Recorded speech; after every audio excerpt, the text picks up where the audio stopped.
Hey guys, Stacy here with Live Well with Stacy. I'm going to show you how to make a proper quad stretch, how to really make it count.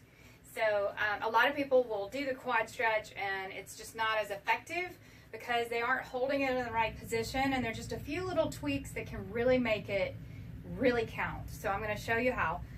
Just taking the foot, it seems pretty brainless, but you'd be surprised at just what a few things can do. So you're up here in your quad stretch, holding onto a wall or out to the side, whichever. If you've got the balance here, of course, if you can't, go to a wall or a chair.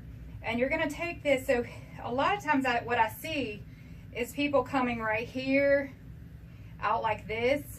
And I'm sure that a lot of that is because it's difficult to grab the foot in the beginning in the first place. If you haven't been practicing any balance, or maybe it's just hard to get the leg up there. Maybe it's so tight, or maybe there's a lot of different reasons why it might be difficult to get it up there, injuries, etc.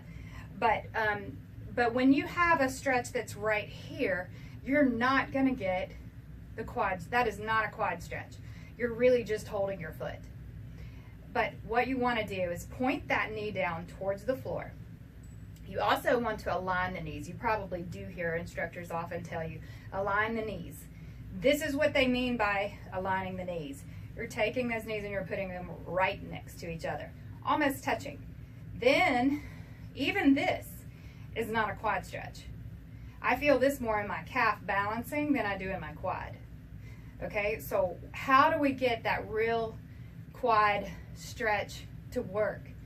The only way you can do that is really to push the pelvis forward, tilt the pelvis by pushing it's like you're pushing your pubic bone towards the wall in front of you.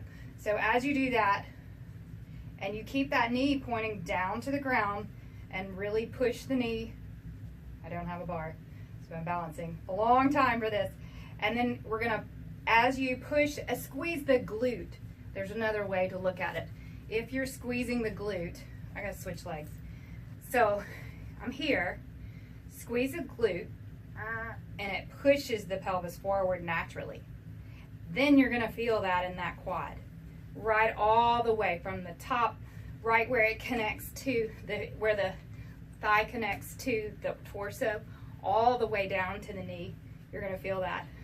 So have fun balancing and practicing your quad stretch, or standing against the wall, and happy stretching. Make those quad stretches count. So what do you do if you need an alternative quad stretch? Let's take it into a runner stretch, probably the best one for it. So just come straight here. You're going to keep your hips squared to the wall in front of you, and then you're going to lower the right leg or whichever leg down to the floor.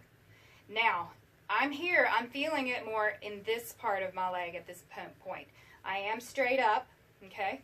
Now if I straighten that leg and lean back a little, I'm gonna feel that in my hip flexor, but I don't really feel it in my quad. So we gotta drop the knee to the floor, still keeping the rib cage lifted, and then you're gonna tilt that pelvis forward, squeezing the glute. Again, just like the other stretch, you're still squeezing that glute to make activate. So then now you feel it all the way down the quad.